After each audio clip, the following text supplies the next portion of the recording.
for the horn. Hey guys, Vengeful Parrot here from Two True Reviews, and I hope you still have your eye patches and peg legs handy, because we're diving right back into Assassin's Creed 4 Black Flag. This is the second part of my review of this game, and today we're going to be focusing on the present day aspect, as well as Kenway's Fleet and the ship upgrades available for your ship, the Jackdaw. Now, first off, the present day aspect. Long story short, most people hated the present-day aspect of the previous titles. I am not one of those people. I actually thoroughly enjoyed it, and I'm kind of upset at the lack of a present-day aspect in this one.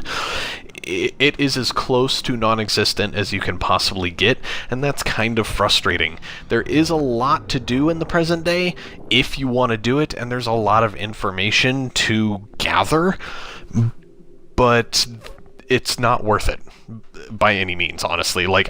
There's no final reward or anything that you get for collecting all of this information and going through that trouble. So unless you're really interested in listening to the, sound clips and reading all the emails and that kind of stuff, don't even bother with it. It's a huge letdown, which is terribly disappointing. But I suppose, we can't have the best of both worlds, apparently. That's not a thing. But anyways, the present day, in order to, progress through the portions that you're forced to play, which are very few, you have to hack into coworkers' computers and that kind of thing, and that's how you unlock the information I was talking about. And you do so by playing one of three mini games, and at this point you've seen those 3 mini games. Now, as far as the Kenway's Fleet minigame goes, this is the minigame that basically replaces the assassin missions from the previous titles. So this is going to be what you're doing for extra money. You'll send your ships out to do things, and they come back with money. But the first step in that is that you have to clear the way. You have to make it so that those ships you send out on that trade mission have a safe voyage. And you do that by basically selecting an area and engaging in a ship-to-ship battle with whatever's blocking your way. And it's fairly simple. I mean, you have your small boats that move fast but don't do a lot of damage, and then you have your big boats that do a lot of damage but move slowly, and it can be a fine kind of balancing act in order to get the right team set up in order to beat, your adversaries and stuff.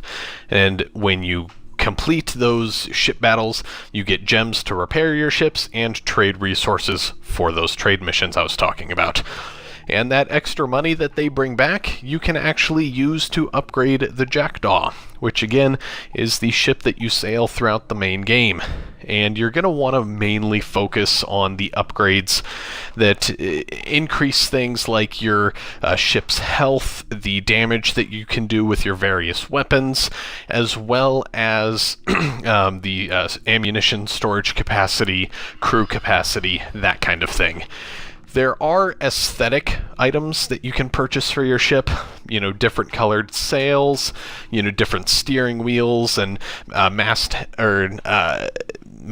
and that kind of thing.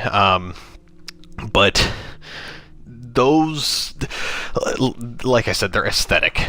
You don't really need to buy them, and you honestly want to limit what you do buy, because metal is the most widely used resource out of all of them, and it's also very scarce. If you want to fully upgrade your ship, you will come to a point where you are basically grinding for metal. It doesn't take too long, but you will have to do it if you want to fully upgrade your ship. So just kind of keep that in mind as you're buying any aesthetic upgrades. If they require metal, you may want to give it a second thought. Now, tomorrow, I am going to continue going over some single-player aspects of the game that I liked, but I'm also going to be telling you what I didn't like about it. So make sure you stay tuned. In the meantime, you guys have a great time. Vengeful Parrot, signing off.